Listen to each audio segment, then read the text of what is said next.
Avez-vous déjà été dans une relation où, au fond de votre esprit, vous sentiez que vous étiez avec la mauvaise personne ? Avant de vous marier avec quelqu'un, il est crucial de vous concentrer davantage sur l'avenir à long terme de cette relation que sur le court terme. Ce que je veux dire, c'est qu'une grande partie du travail doit être faite avant le mariage et non après. Pendant cette période, vous devrez être honnête avec vous-même concernant ce que vous êtes prêt à accepter pour le reste de votre vie. Car si vous épousez la mauvaise personne, vous découvrirez que vous avez probablement fait l'une des pires erreurs qui vous hantera toute votre vie. Dans cette vidéo, je vais révéler 5 choses qui arriveront si vous épousez la mauvaise personne. Numéro 1. Vous déviez de votre dessein initial. Ce que beaucoup ignorent, c'est que la personne que vous épousez peut modifier ou changer radicalement le cours de votre vie pour toujours. Lorsque Dieu vous a créé, il vous a conçu pour un dessein précis. Et quand vous vous mariez, cette personne doit travailler à vos côtés pour vous aider à accomplir ce dessein. Si vous épousez la mauvaise personne, elle peut vous éloigner complètement du chemin que Dieu avait prévu pour vous. Un mauvais conjoint a le pouvoir non seulement de détruire progressivement votre dessein, mais aussi de vous détourner de ce que Dieu vous a créé pour être. Et ce qui est effrayant, c'est que vous pourriez ne jamais vous en rendre compte avant d'atteindre la fin de votre vie. Par exemple, disons que Dieu vous a appelé à être médecin. Mais si la personne que vous allez épouser ne croit pas en votre vocation dans le domaine médical, elle deviendra un obstacle à la réalisation de votre plein potentiel. Pendant ce temps, Dieu vous avait peut-être mandaté pour inventer quelque chose dans le domaine médical. Si vous épousez cette personne, vous ne réaliserez jamais ce dessein. Ou disons que Dieu vous a appelé au ministère, mais que la personne avec qui vous êtes en relation ne croit pas en l'appel de Dieu, ou ne vous voit pas comme quelqu'un que Dieu peut utiliser. Épouser cette personne non seulement éteindra le feu de Dieu en vous, mais annulera également l'appel de Dieu dans votre vie. En résumé, n'épousez jamais quelqu'un qui ne croit pas en votre dessein. Si la personne que vous allez épouser ne vous encourage pas avec enthousiasme à poursuivre votre dessein et à maximiser votre potentiel, alors je dois dire que vous entrez dans un territoire dangereux. Numéro 2. Vous finirez par mener des batailles inutiles. Dans la vie, il y a des batailles que vous choisissez et d'autres que vous devriez éviter. Si vous épousez clairement quelqu'un qui n'est pas fait pour vous, vous finirez par mener des batailles inutiles que vous n'étiez pas censé affronter. Parfois, les gens se retrouvent dans de mauvais mariages parce qu'ils surestiment leurs forces. Ils pensent qu'ils sont assez forts pour gérer les faiblesses de l'autre personne dans le mariage. Mais en réalité, ça ne fonctionne pas comme ça. Chacun doit toujours connaître ses forces et ses limites. Si vous savez que vous ne pouvez pas supporter un partenaire qui ne pardonne pas, mieux vaut ne pas l'épouser en espérant le changer plus tard. Même si vous êtes une personne calme et tolérante, épouser le mauvais conjoint peut complètement détruire ce caractère paisible. Il est tout à fait possible qu'un mauvais conjoint change complètement votre nature. Vous vous retrouverez à argumenter ou à devenir amer avec le temps, même si vous étiez naturellement calme et discret. Ce sont des conflits et des luttes qui n'étaient jamais censés faire partie de votre chemin. Par exemple, si vous épousez quelqu'un de violent, vous passerez votre temps qui aurait dû être consacré à profiter de votre mariage, à prier pour que Dieu répare votre mariage. Vous serez plus concentré à survivre au mariage qu'à y prospérer, car tout mènera souvent à des malentendus. Souvent, Dieu vous montre des signaux d'alarme concernant le caractère ou les habitudes d'une personne. Mais si vous refusez d'écouter les avertissements du Saint-Esprit, vous paierez un prix en menant des batailles qui auraient pu être évitées. À moins que Dieu n'intervienne miraculeusement, vous continuerez à mener ces batailles pendant des années. N'ignorez jamais les signaux d'alarme en espérant qu'ils disparaîtront par magie après la lune de miel.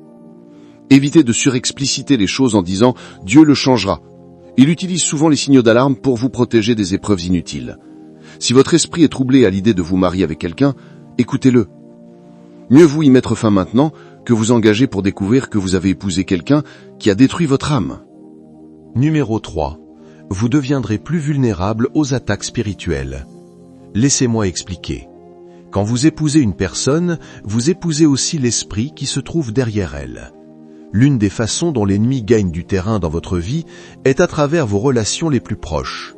Si vous épousez quelqu'un qui a un système de croyances complètement différent, qui adore des idoles, ou qui vient d'une famille avec de forts liens avec l'idolâtrie, ces mêmes forces spirituelles attachées à cette personne trouveront également un moyen de vous attaquer. Par exemple, si vous épousez quelqu'un issu d'une famille ou d'un milieu pratiquant un culte idolâtre sérieux et qui n'a pas fait repentance ou n'a pas été délivré, ces mêmes esprits vous combattront plus tard dans le mariage. Ou disons que vous épousez quelqu'un venant d'une famille où le divorce est très courant. Sans prier sérieusement, ces mêmes esprits de divorce tenteront de s'introduire dans votre propre famille. Il y a de nombreux cas où une personne initialement prospère se retrouve à épouser quelqu'un et subit ensuite des attaques spirituelles fréquentes, perdant tout. Cela arrive parce que cette personne n'a pas réalisé que les esprits cherchent souvent à perpétuer leur héritage. Si vous épousez la mauvaise personne sans prier sérieusement, vous vous retrouverez à mener 2 fois plus de batailles spirituelles que nécessaire. Ou que se passe-t-il si vous épousez quelqu'un d'abusif ?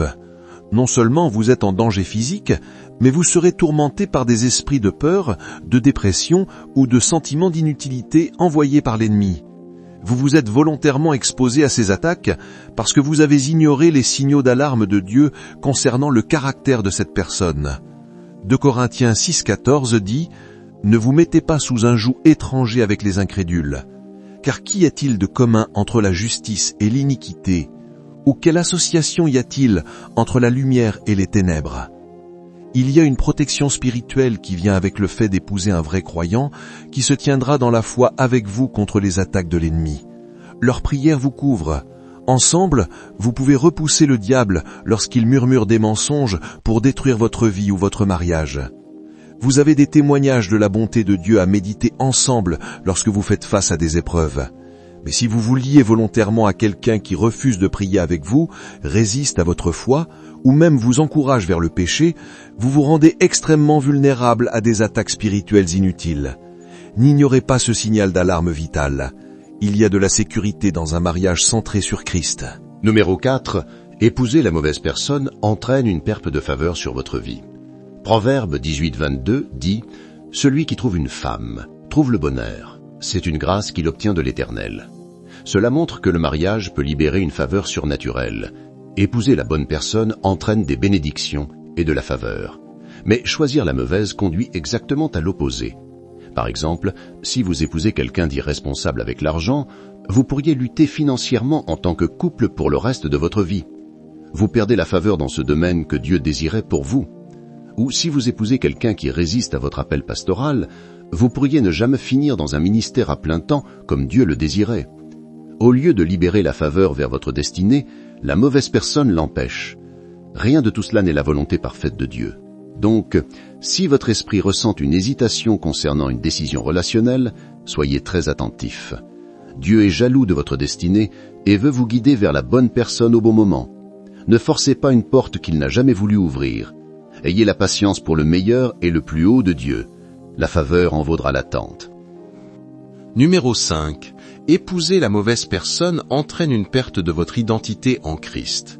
L'une des bénédictions d'un mariage saint est que mari et femme affirment mutuellement leur identité en Christ.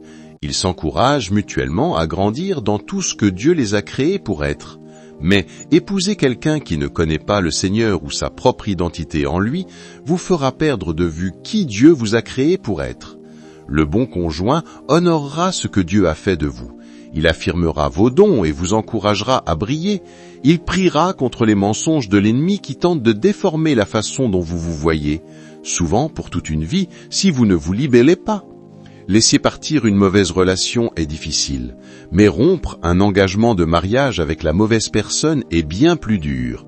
Attendez le meilleur de Dieu et l'âme sœur qu'il a pour vous. Si vous envisagez actuellement d'épouser quelqu'un qui soulève certains de ces signaux d'alarme dans votre esprit, apportez-le sincèrement devant le Seigneur. Demandez-lui du discernement et du courage pour faire ce qu'il vous demande. Que cela signifie attendre patiemment son meilleur ou laisser partir quelqu'un qui n'est pas fait pour vous. Le chemin de Dieu en vaut toujours la peine. Il veut que votre mariage soit un petit morceau de ciel sur terre, pas un champ de bataille de regrets. Vous avez un dessein incroyable dans le royaume qui attend d'être accompli. Dites oui au meilleur de Dieu pour votre vie, incluant un conjoint qui complétera plutôt qu'entravera cela.